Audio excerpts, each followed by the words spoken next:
Welcome to the Life's Hard, Succeed Anyway podcast, where you will hear transformational stories, positive encouragement, and practical strategies to help you grow your mindset, reach your potential, live your dreams, and experience a purpose-driven, impact-filled life. Here's your host, Alan Blaine. All right, this is Alan Blaine, and I am fired up to interview our special guest today, Tommy Breedlove. Tommy is an accomplished author. He's a renowned speaker, and his book, Legendary, being a bestseller in both the Wall Street Journal and USA Today. Having started his career at one of the world's largest financial consulting firms, he climbed the corporate ladder for 20 years, eventually becoming a shareholder, international practice leader, and member of the board of directors at a major public accounting and financial firm in the southeastern United States. However, at the height of his success, Tommy had a transformative moment that prompted him to leave behind the corporate world and embark on a journey to pursue his true purpose. Today, he's dedicated himself to serving clients and audiences worldwide, empowering them to create legendary lives. I love that. He equips them with practical tools to operate in their areas of brilliance, achieve financial freedom, and live a life filled with meaning and balance. With his honest, transparent approach to speaking, he gives his audience permission to stop living their stories and start living their lives and become the impactful leaders they were born to be. When he's not captivating audiences or working with clients or here on podcasts with the Life's Hard, Succeed Anyway audience, Tommy enjoys exploring the world through travel, immersing himself in nature through hiking, and cherishing precious moments with his wife and two beloved dogs. Tommy, welcome to the Life's Hard, Succeed Anyway podcast, brother. You ready for this? Alan, I'm so fired up, man. And you and I have so much in common, so many mutual contacts. And what's funny, I have to be very transparent and authentic. That is a brand new bio that I've never heard until right now. So kudos to my marketing team for putting some goodness out there. I love it. I was smiling from ear to ear. I was like, I've never heard that bio, but it's not bad. Hey, not too shabby. I'm excited to dive a little deeper into it. In fact, that's a perfect segue. I've just gave our audience just a little brief intro of who you are, but take us back. Give us the Cliff Notes version, the 3-minute story, if you will, of how you got to be where you are today. I know, as I mentioned, we've got some similarities. You mentioned it too in our stories, which made me really excited about this conversation. Yeah, I'll take us back. I'll do the first part. Right now, I'm a seeker. I'm a grower. I'm someone who walks the walk. I'm definitely no guru or sage on the stage. I have to do the work that you and I are going to be talking about every single day to be strong mentally, emotionally, spiritually, and physically, man, so that I can lead, love, and respect myself, so I can lead, love, and respect others. That's just a little bit about me. I hope some authenticity and vulnerability comes in because he who lives in glass houses doesn't throw stones, man. And so I'll take you back. I was 36 years old. Really, let me take you from the beginning. I think that's an easier step. So I'll go from the very beginning. 18 years old. I grew up in South Atlanta, man. I came from humble beginnings. Think good, solid blue collar mechanics, military. My dad was a Delta mechanic. My mom worked multiple part-time jobs. And I wanted to be the first person to graduate and go to college in my family. And so I was scheduled. I had all these full rides to multiple universities at 18 years old. But unfortunately, man, I grew up in around a ton of violence and abuse, both inside and outside the home. I really never felt safe as a kid. And unfortunately, at 18, through a lot of external circumstances and bad choices I made, I committed a violent crime. And instead of going to the University of Georgia or Miami or Brevard or all these places on a full ride, I was looking at 7 years in prison at 18. And luckily, by the grace of God and some divine help and the fact that it was my first adult offense, luckily it was dropped to 2 heavy misdemeanors, but I was sentenced to 2 years and spent my 19th birthday in jail, which is a far cry from the university. Really cool thing happened there, man. African-American gentleman decided to cross racial boundaries. Never happens in those places. He was in his 40s. I'm 18. I'm the skinny white kid, and he decided to cross racial boundaries.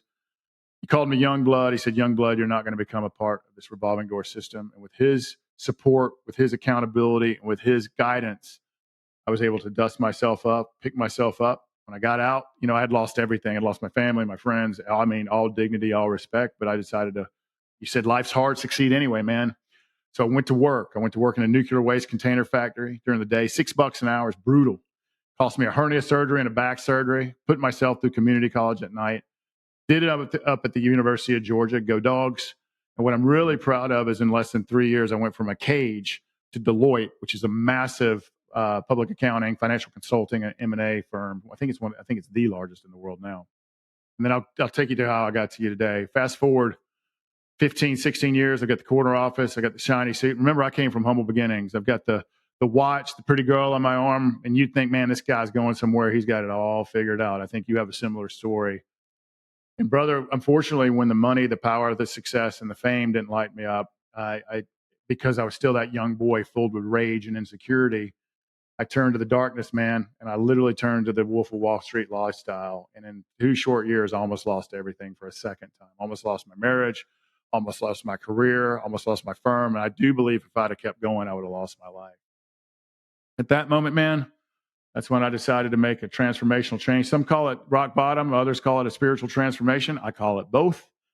And that's where I started working on me, brother, and making me my full-time job, heart, mind, soul, and body. And from there, I never planned on leaving that world, man, because let me tell you tangibly what happened in 3 years when I started just being me. When I took off the tough guy, important guy, arrogant guy, the insecure guy mask, became Tommy. Like all of these executives, entrepreneurs, bankers, lawyers, private equity people, they started reaching out. And I was like, okay, let's have lunch or go for a beer and let's do life together. And they're like, no, man, I want to know what you did and how you did it. And that's where they were wanting me to tell their story. And I was giving them the gift of going second by telling them my story. And they knew that they weren't alone. And over time, they talked me into writing a book. Over time, they talked me into creating the legendary life movement for ambitious, high-achieving men and women like themselves. And at that point, that's what led me to you today, man. So, and we wrote the book, and here we are, brother. I love it. How long ago did you write the book? I know we'll get into that here in a minute, but how long ago was that? It was over a 3-year period. It was published in February of 2020. So it's 3 years old, but it took me 3 years to write it because it was a fist fight of me versus me, the insecure, who's going to read it? Nobody cares. It wasn't any good. And then one day I decided to write. I had this aha moment, and I decided to write the book that I needed at 36 that would have transformed my life and others' life that I wish I would have had younger. And so that's when I started. It took me about 4 months to write it after a 2.5-year fist fight. And then we published in February of 2020. And I believe we hit Wall Street and USA in March of 2020. Super excited. Wow. Just in time for everybody to order when they're going to be cooped up for the next however many weeks and months ahead. The COVID book. That's right. Perfect timing. The COVID book. So see, Tommy, we have that in common too. I mean, you're a few years, not in age. I think I've got you by a few years in age, but you're a few years ahead of me. In writing. You got me by 2, brother. All right. In writing the book. I mean, my book is coming out right here behind me this October 10th. So we're just days away from that. And a very similar concept is, I wanted to write the book I wished someone had written for me years ago, or I wish I'd read. Maybe something like it exists. I wouldn't know. Yeah. But man, so much there to unpack. I want to go back. And the more you're talking, the more I'm realizing, man, we've got a lot in common. I mean, I didn't spend 2 years in prison, but I did spend a night in jail. So I do have that touch point, I guess, in common with you. And that was kind of at the height of my darkest hours here 8, 9, 10 years ago, whenever it was now. But so you spent 2 years in prison. You come out of that and you go right into work. Did you say you went right into was it a CPA firm? I forget who you said it was. No, I went to work as a machine operator in a nuclear waste container factory for $6 an hour. Let me clarify, I was sentenced to 2. I spent I can't remember at this point, it's been 31 years. I ended up spending, I believe, around 6 months. And through good behavior and work ethic and all this other stuff, was out earlier. And luckily, because of overcrowding, I never actually got to the prison. So it was in a South Atlanta jail, which was rough enough. I can't imagine what actual prison was like. So I do want to clarify that. But it was long enough, and it was scary enough. Both I knew I didn't want to go back to that neighborhood, and I knew I didn't want to ever go back there again. And with his guidance, I went to work in that factory and then community college at night. And so that's when I first got out. Gotcha. In just a moment, I want to go back to that corner office. It looked like on the outside you had it all. You had the life everybody who didn't know what was really going on would have thought they wanted, I think is maybe another way to say what you just said. I want to go back to that. But before we do, you've had a lot of success. You're an author, you're a speaker, you run successful retreats and masterminds and events and all this going on. You own a hotel there in the North Georgia mountains. I don't know if that's the right word. Hotel? Is it a hotel? It's a boutique hotel. It is. So you got a lot of success happening in your life at this point. I want to go back to the challenges in a second, but big picture, we have a lot of people on this podcast that, we're desiring all to live a more successful life financially, emotionally, spiritually, physically, relationally, all the ways that really matter. So much more than just finances. But what would you say has been a key to your success? Prioritizing myself, participating in my own rescue, leading myself first.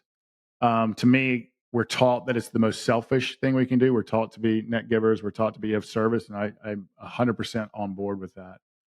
But for me, and most of the ambitious women and men in our movement, we usually put ourselves last. We say we put our families first, which is a lot of times not true either. It's usually business, business, business, because we're driven, we're ambitious, we want to make great impact, we want to employ a lot of people. So what I've noticed is we put business first, friends and family second, network third, and ourselves last.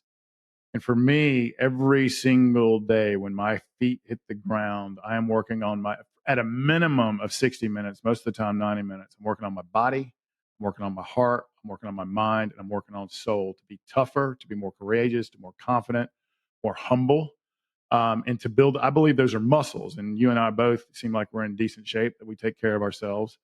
But if we don't work out, we atrophy. If we don't eat well, we atrophy. We don't sleep well. But the same thing goes with our heart, minds, and souls, and we're not taught that. And so I have a routine every single day that I love with every fiber of my body with rewards. It's like, show me your habits and the 5 people you spend the most time with, and I will tell you your future. My habits in the morning. Tell us. I've been a little weak at night, be honest with you. I'll be weak. I've been weak at night, but I own your morning, own your evening, and you will. I'm telling you, if you lead, love, and respect yourself first, you will absolutely, by growing and getting stronger inside and out, it's the inside game, man, that really makes the difference. And so for me, it's all about my daily habits, my daily routine. And honestly, here's the key. I'm going to give you what I think the key to success is, dude. I mean, in life, number one is hard work. It is the great equalizer. It allows average Joes like you and I to get to the top. Number 2, mastering your mindset. Now, for me, that means emotions, heart, and soul. Number 2 is mastering your mindset. Number 3 is surrounding yourself with world-class people who are going in the same direction you is. And number 4 is to constantly be growing and working on yourself and growing better in your skills. And if you do those 4 things, no matter what life throws at you, because it's not if you're going to get sick or if someone's going to die or if economic strife comes or I caught myself, some dummy flies a plane into a building, it's going to happen. But are you going to stand there with strength? Are you going to be able to walk to the fire? Or are you going to crumble because you haven't done any of the hard work to be better than you were yesterday? So I'll be quiet now. I love it. It's hard work, mastering your mindset, our associations with world-class people, I think is what you said, and growing and learning and growing Always. and developing, Always. right? Those 4 things. So not to get too far off in the weeds, but this is good stuff, Tommy. What is your daily, is that what you're referring to, those 4 things when you say my daily habits? I think you said daily habits. I don't know if you said daily habits or daily routine, but my question is, what is your daily routine or habits? So the moment I'm always wake up between 5 and 6 a.m., almost without fail, to the point my body will do it now. I travel a lot, so I'm going to give you the routine when I'm in my home. So it's different when you're on the road. It's different when you're in a hotel because I don't have certain things that I have here. I'm not kidding, but I'm disciplined around my phone. I think our phones are costing us our fortune, so I'm going to caveat that because I'm about to tell you to grab your phone. I'm really disciplined around my phone, but the first thing I do when I wake up is I say thank you. It is a full prayer, and my God, we get another day, man, right? We get another day to do something. I'm not kidding. I put in headphones and I'm listening to an 18-minute visualization the moment my feet hit the ground. So as I'm putting on my workout clothes, as I'm going to the restroom, brushing my teeth, washing dishes, that's a holy thing for me, lighting my candle and making coffee for my family, I am listening to 18-minute visualization. This is weeds, but you're going to love it. The first 9 minutes of the 18 minutes is my goals and intentions for me, my marriage, my health, and my business. I'm missing one, and my spirituality. So those 5 categories. My second 9 minutes is how I'm going to do it in this quarter. So the first 9 minutes is my goals and intentions in those 5 categories for this quarter. And the next 9 minutes is me talking to me with music behind it, how I'm going to get it done. So by the time that's finished, I'm already down in my basement. I got a full gym down there, and I'm going to do at least 30 minutes a hit, up to 45. I'm going to either work on my muscles or my heart. I'm going to do that for 30, 45 minutes. If I don't do that, I reward myself with a sauna and meditation. So there's a sauna is heating up. I got it right behind me in this office behind me. The sauna is heating up, so I spend 20 minutes there while I meditate. That's my time to listen to God, listen to the universe, and to take it in, and to also watch my monkey brain, to become proactive and not reactive, to get in control of my mindset and heart set. This is true. By that time, my wife's up. So I've meditated, I've worked out, I've listened to my visualization. It's a true story. I wish she was here. She's out of town right now. I walk upstairs. She's usually sitting there with her little blanket on. The candle's lit. She's got her cup of coffee. Then I do our daily reads together. And those are spiritual reads. Think Christian mystics, think Taoism, think Stoicism. It's all in the great ancient spiritual text.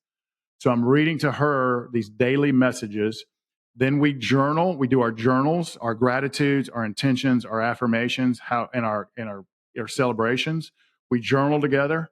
And then from there, I go walk my dogs, and then I've worked on my heart, mind, soul, and body every single day, man. That's what I do when I'm here. Now, when I'm on the road, it's a little bit different. Right. And what time of the day is that approximately when you're done with that time with your wife? 7:38. Okay. Yeah, it depends. Depends on we're having conversations too. It's a time for us to check in with each other. She runs the hotel, but she's also the CFO/president of the largest vinyl and fabric distributor in the country. So she's a hugely ambitious, successful person as well. So we can lose our marriage sometimes in our stuff. And so we want to make sure that we're checking in during that time as well. So you're looking at somewhere between 60 minutes to 2 hours per day, every day. But it's my holy time. It's my me time. And then I really need to work back on my evening routine that's gotten off due to travel and other excuses that aren't extreme ownership. So let's just be honest, I'm just not doing it. But I love at night doing a celebration how I won today, do some gratitudes, do some readings, and do some meditation at night. But that's been a little to the wayside recently. So I'm just going to own that. Gotcha. And that's the reality of life. And to realize that we get off track and then be able to make corrections and adjustments and get back on track is a constant. That's life.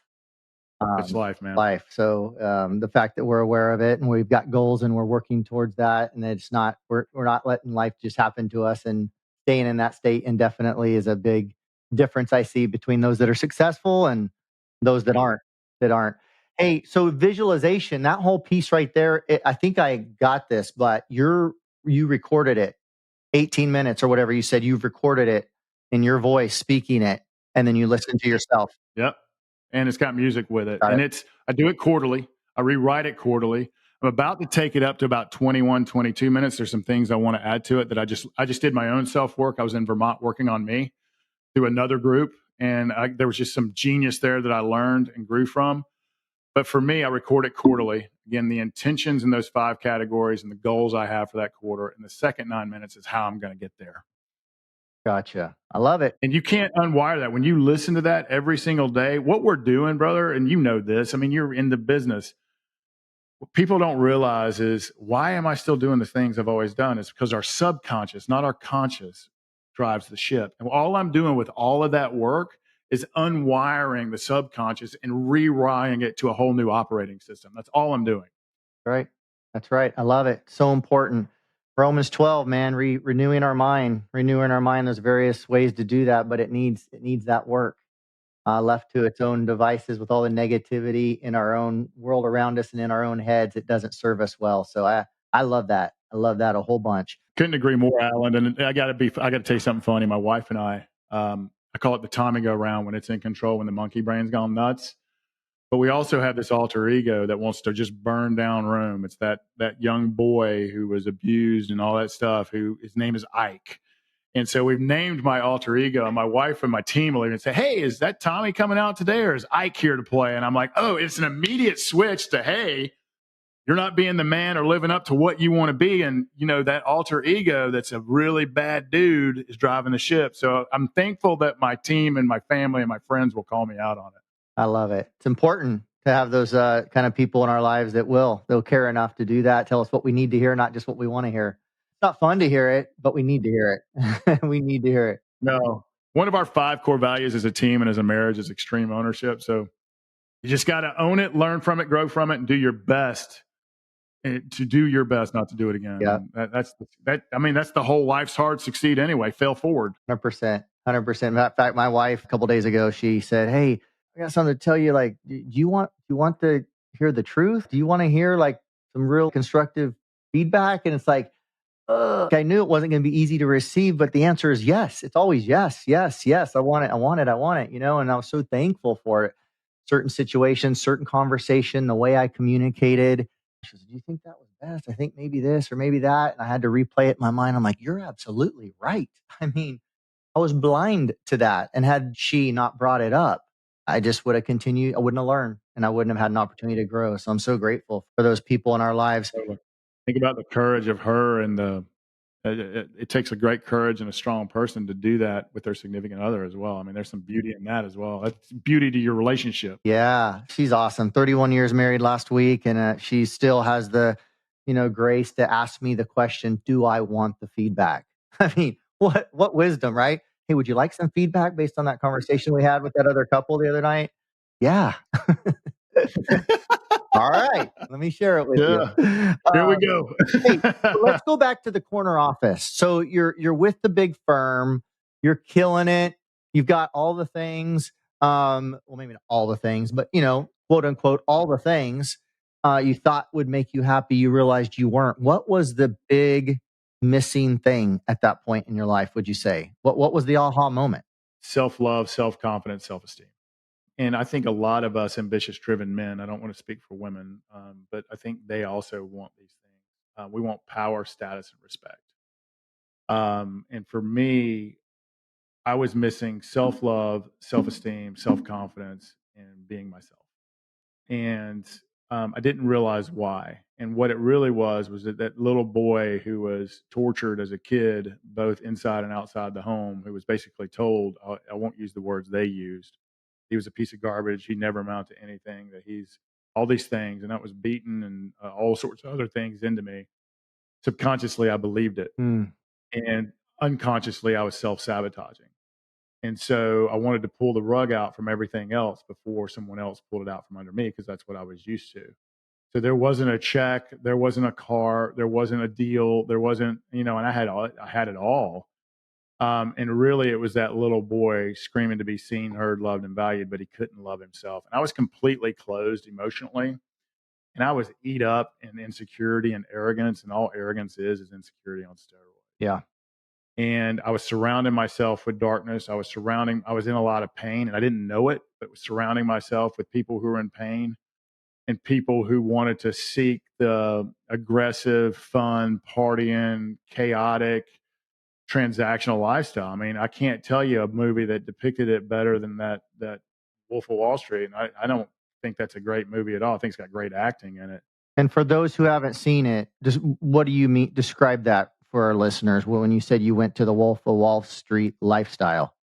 Yeah, it's party hard. Money, money, money before everything else. Numbing ourselves through everything known to man. Yeah. Being the cool guy, the tough guy, important guy, life of the party, fun guy, paid all the checks guy. And all that is masks and armor that wasn't real. Yeah. And it just got worse and worse and deeper and harder. And then you find yourself waking up a ditch in downtown Atlanta and wondering how you got here. And honestly, that was shot number 2. And I didn't know if I was going to get number 3. In a ditch, like a car in a ditch, or no, the car. I didn't even know where my car was. I was in the ditch, half dressed, looking at the blue sky, not knowing how I got there, when I got there, where I got there, and like, my God, man, where do you go from here? And I was at the time a junior partner. I became a senior partner and board member of a big. I mean, I had a huge career and a lot of it. And I'm like, here I am, and I was like, man, I don't know if I'm going to get another, and I got to go figure this out. And then there was some self-awareness that kicks in. You realize, and I think I was somewhat entitled and somewhat a victim, and I'm allergic to those things now. I've never been lazy, but I think I was a victim and entitled. And then I looked in the mirror and I'm like, man, the only common denominator through this massive destruction in your life is you, dude. And so you're both the problem and the solution. Now, what are you going to do about it? Are you going to man up and look in the mirror? Or are you not? And so I think there was some real, and let me be honest too. My wife and I clearly during that time were in marriage counseling, go figure. And I remember our counselor at the time said, there is a place in Tennessee right outside of Nashville that can do more for you in 7 days than I can do in 10 years because you're closed, you're angry, and I don't know why. And when I woke up in that ditch, and I'm thankful to that marriage counselor for telling me that, when I woke up in that ditch, I decided at that point, I need to go check out that place in Tennessee to figure out who I am, where I'm going, and who's coming with me.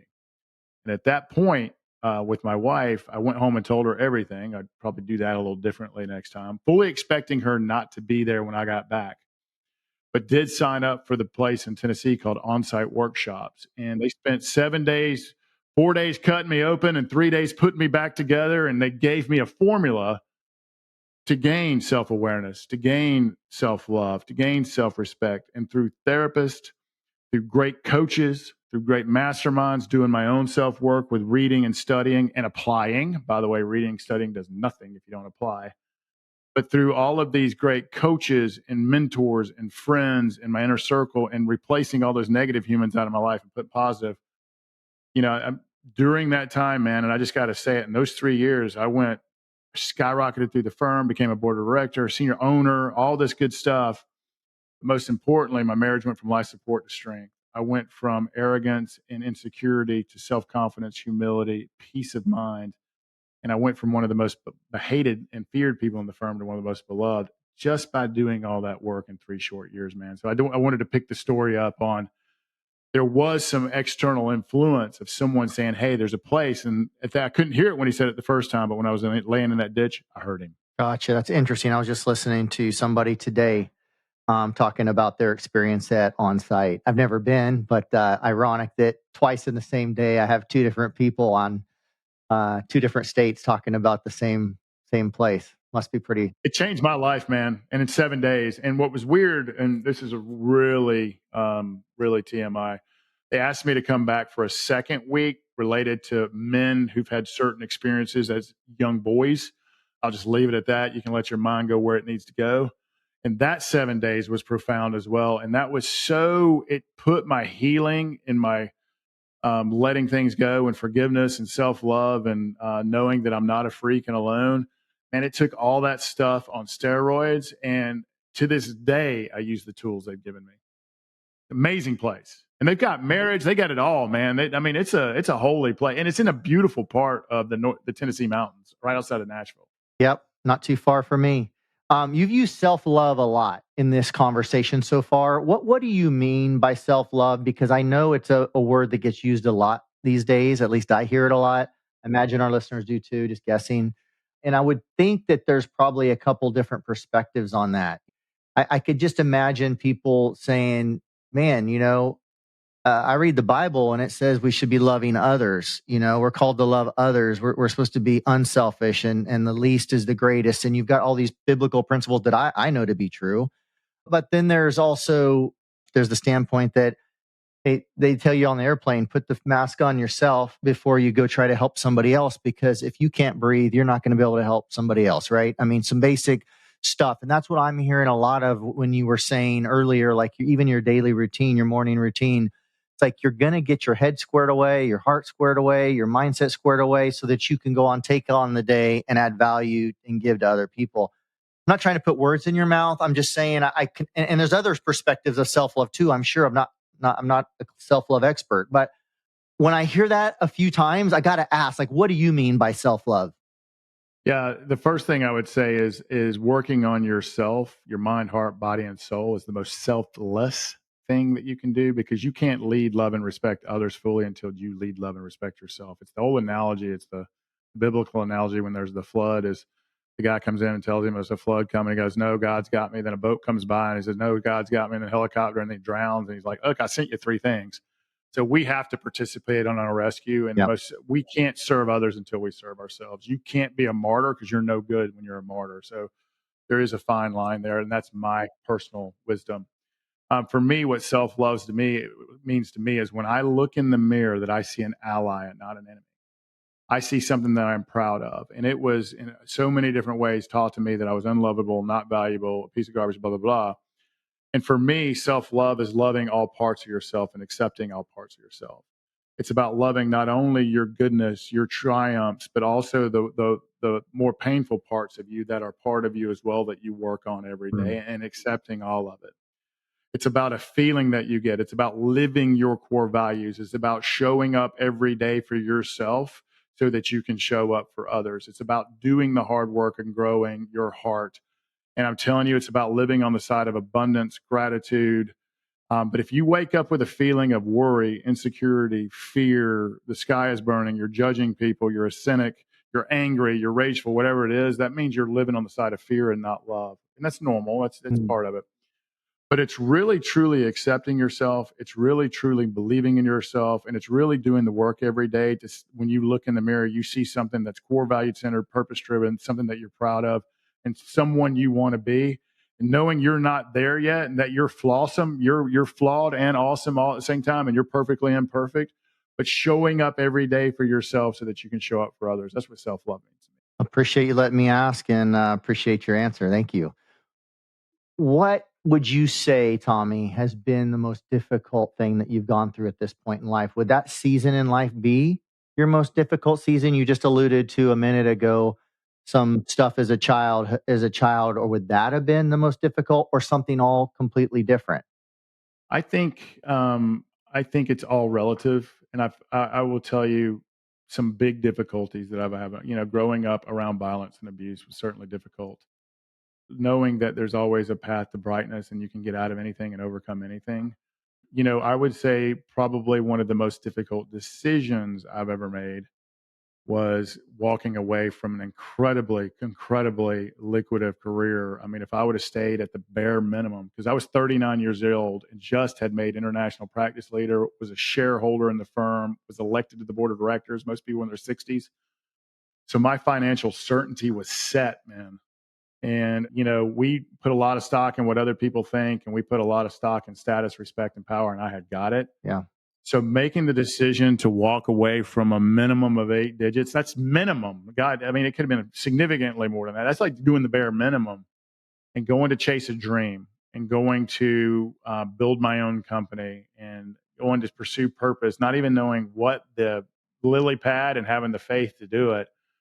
I would think would be the most difficult decision I've ever made. I think the hardest things that happen to us as humans is when we lose someone or something important in our life. Clearly, my dignity and a lot of other things were taken away from me through decisions that were outside of my control pre 18, then decisions I made at 18 and at 36.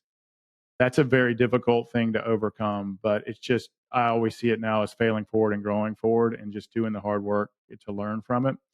But I think the most difficult decision I've ever made was walking away from that 20 something year career and chasing a dream. The most difficult things I've experienced are the loss of a loved one or the loss of a long lost love. And so that pain, you know, you can't have love and goodness without the pain of loss and the pain of sadness and the pain of remorse. And so those are the two that was the most difficult decision I've ever made to date. And the second one would be I just lost my mother.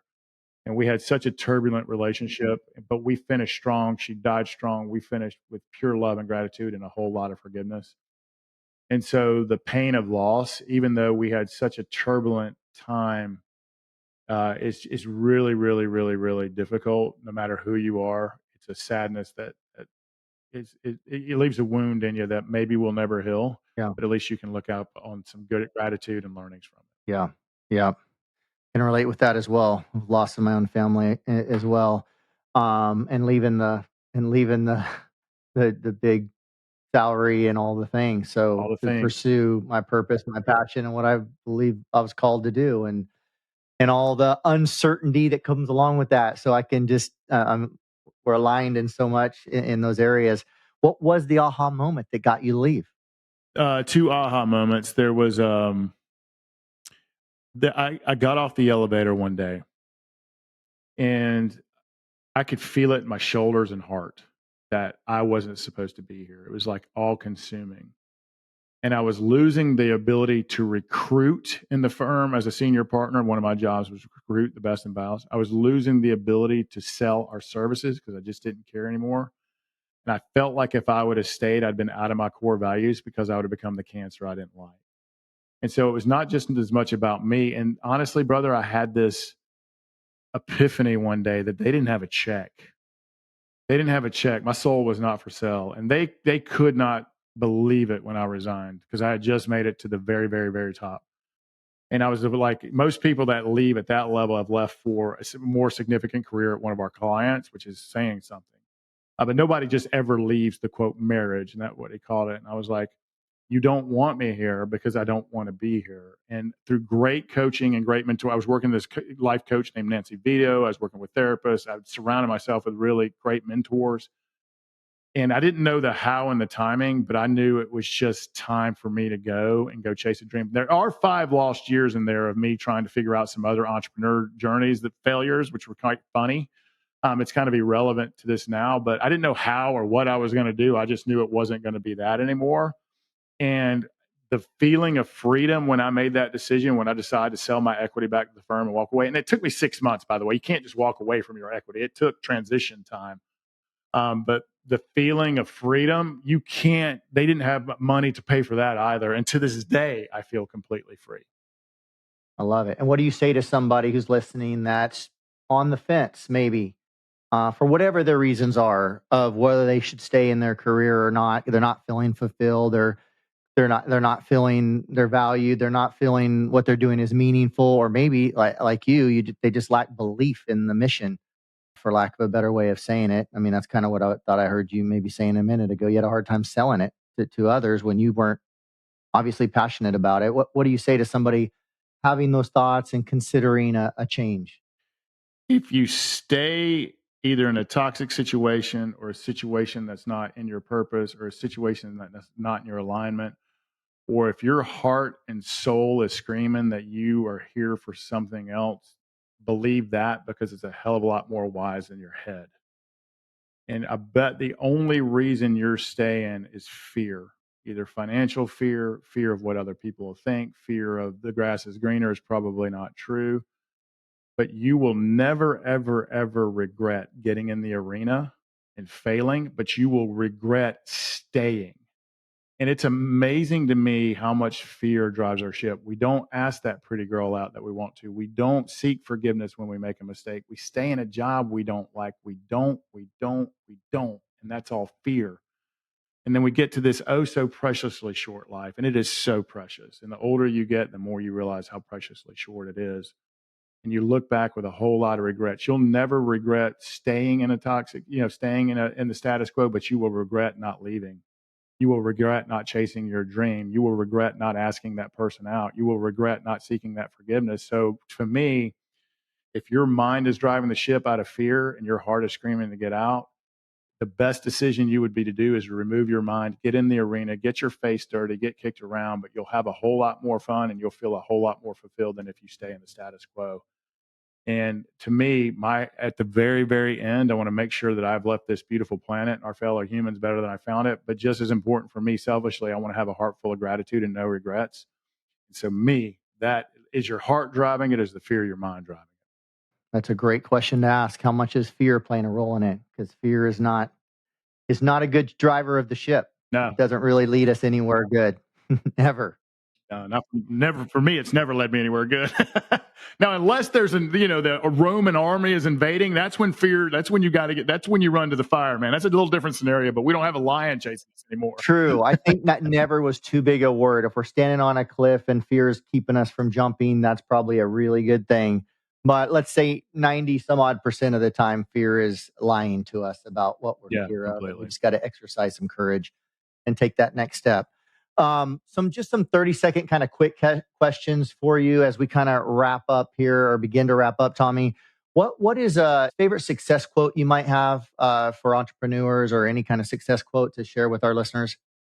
Yeah, it came from a river rafting guide, and I was going down this really dangerous river raft, and he said, if you fall out of the boat, you got to participate in your own rescue. Oh, yeah. Turn up, turn around, grab the rope, swim to your rescue. It's like, man, that is the best analogy for success, leadership, and life I've ever heard. Unfortunately, there is no magic pill. There is no quick fix, and no one's coming to save us. Go look in the mirror. You are the problem and the solution to everything in your life, and know that if you just choose to participate in your own rescue, you just choose the next best step. Start small, think big. You will be successful. Love it. Love it. What is one habit that has helped you in your success journey? Reading and applying everything I can get my hands on. So I am an avid listener / reader. And then I always want to take 1 to 3 habits from those books. It doesn't matter if it's Life's Hard, Succeed Anyway. I see the book coming from behind you. It doesn't matter if it's Legendary. Reading every single business, leadership, self-development, and book to help me move, and biographies of people that inspire me. Not only reading it, but applying it into my business and life, applying the tactic. And here I'm going to give you a third ninja trick, teaching it. So I'll either teach it to my team, I'll teach it to my mastermind, I'll teach it to whatever, teaching it as well. I love that. Tommy, that's good stuff. Yeah, I have a friend of mine, Ray Higdon, has taught the ILT acronym: invest, learn, teach. And I just have found there's no better way to learn than to turn around what we've learned and go teach it. That's such great advice you're giving there. What is one of the best pieces of advice you've ever received? When are you going to stop living your story? And when are you going to start living your life? Let me say that again. When are you going to stop living your story? And when are you going to start living your life? And this came from a great mentor of mine that I met at 37 years old. His name was Kerry Gaho. And we all have this story that we tell ourselves in our brains that isn't true. It's that negative voice inside our head that drives the ship. And it's a story that was given to us by parents and teachers and cultures and news and through our tragedy and triumphs. And the story is not real. The story feels real. And that's the story of the enemy, not the ally. And I knew at that point I had a choice that I could rewrite the ending to my story if I live in my core values, if I live with purpose, if I show up for myself every day, if I do the hard work every day to be a better man, leader, and human, that I will write the ending of a story, and the story that I was telling myself is a lie. I love that so much. You said stop living your story and start living your living your life. And rewrite the ending of your story. Yeah. Said in another way, is the point of that to not let the past define your future? Correct. I love that. And the negative voice that's inside your head is probably not real, and that you can, through time and unwiring, you can rewrite and put a whole nother bit of information up there. I love that. What's one book that you'd recommend to the Life's Hard, Succeed Anyway audience? All right, brother. On leadership and self-mastery, I have to plug my own book, Legendary. It's in all your favorite bookstores and on Audible. If you're not a reader, I'll read it to you. So go out and listen to Legendary. But the book that I have read the most and have worked the most, not only in my own masterminds, in other masterminds that I've been involved, is Think and Grow Rich. And it's not only about being rich in business success and money, it's about being rich in your soul, your heart, your mind, and your relationships. I have worked that book many times, and I would say it's probably the most life-changing piece of work. And I have worked it and taught it. And so for me, it's Think and Grow Rich. But I got to give a special shout out to Legendary, my book. I love it. And give us the 30-second pitch on your book. What is your book about? So it's about self-mastery. It's about self-leadership. It's about living life with purpose, owning your own time, taking action, building a world-class network, but also living the good life, having more intimate relationships with your family, friends. It's also about developing that unconditional love and mastering your mindset. It's a simple toolbox. It's short, actionable, and fun. I think that's why it's done so well. It's actually the small actions in it that you can apply in your life, but it's also about building toward financial freedom and living the good life. And so for me, it's a book about self-mastery, self-leadership, and also living the life of your dreams so that, God willing, when you leave this earth, somebody will say, hey, that person lived a legendary life, because we can't say that for ourselves. Love it. I love it. What is Tommy Breedlove's definition of success? You thought about that? Freedom all the time. To me, it's an internal sense of freedom, like free from the monkey mind, free from other people's expectations, and living my core values. But it's also this never-ending sense of joy. It's seeing the goodness, love, and learnings all around me and not the darkness. So for me, it's about freedom and an ever-present sense of joy, because happiness is fleeting in a journey, but living a joyful life and living a free life. Love it. I love it. And freedom comes in so many aspects of our life too, doesn't it? I mean, there's financial freedom, time freedom, spiritual freedom, all the freedoms. I love that. Everything you just said was love based, though. So that's what I love about Yep. that. Yep. Hey, what excites you about the future, Tommy? Right now, today, thinking about the future, is there something front and center that just excites you and lights you up? Yeah, I think on two fronts. I don't know what we've done so correctly, but we've recruited the most world class team that I've ever been all of. Again, we're 11 people, but we're 11 people strong. Seeing the next 11 people and watching them make an impact, watching them become financially successful, watching them help us build this movement that we're so passionate about, that excites me, as well as all of our upcoming events. And I'm pretty sure that we're going to bring on a second boutique hotel probably this upcoming year. If not, it'll be in the next year and a half. And so that excites me that my wife will step away from her huge executive job and retire from that and go into living her purpose and dream while she's been allowing me to live mine for the past 3 years. Super excited for her about that, but super excited about our team and super excited about, we want over 1 million people attending our live events. We want to touch over 100 million people through our messaging, through our books, and through our other things. And the only way I can do that is leveraging other world-class people. So that's what excites me. I love it. And what's the best way for our listeners to connect with you and follow along on your journey, Tommy? Yeah, they can reach me directly at Tommy@livelegendary.today. Tommy@livelegendary.today. And if you're interested in one of our world-class retreats or experiences or our big events or mastermind or community, we're not for everybody. We're more for high achievers and ambitious people who may not be there or are there, depending on which program you want to come to. But if you're really interested in our events, man, go to livelegendary.today, and it's got our 2024 calendar. It just got posted. Come do an adventure experience. Come to Your Life, Your Legend in Tampa, or you want to be completely elite, come to the best thing we do, one of our foundational retreats. So I'd love to host you and love to hug your neck, man. So that's where you can reach me. I love it. And Tommy, this has been awesome. I'll give you the closing comment. If you have any closing comment you might want to share with our listeners today. Yeah, I would say this: no matter what you're going through, if you're not as successful as you want to be, you're not as happy as you want to be, your relationship's not where it wants to be, the thing I would tell you, first, is you're not alone. There are millions and millions and more just like you, so don't think you're alone. Seek a tribe, seek a pack of wolves to run and do life and business with. Ask for help, lean in, participate in our own rescue, because you're not alone and nothing can't be overcome until your last breath. Never give up. Continue taking action. I love it. I love it. As our good friend Aaron Walker says, everything is figure-outable. I love that word. Aaron. Well, hey, this has been awesome, Tommy. Thank you so much for your time, brother. Alan, I'm just nothing but grateful for you, brother. If you love this podcast, grab some of Alan's free resources on his website at alanblain.com, spelled ALLANBLAIN.com. You can also find links to Alan's Facebook, Instagram, and TikTok there in his contacts page. Lastly, if you can leave a 5-star review for us on your favorite podcast app, that will get these messages out to more people and it will really mean the world to us. Thanks in advance, and make it a great day.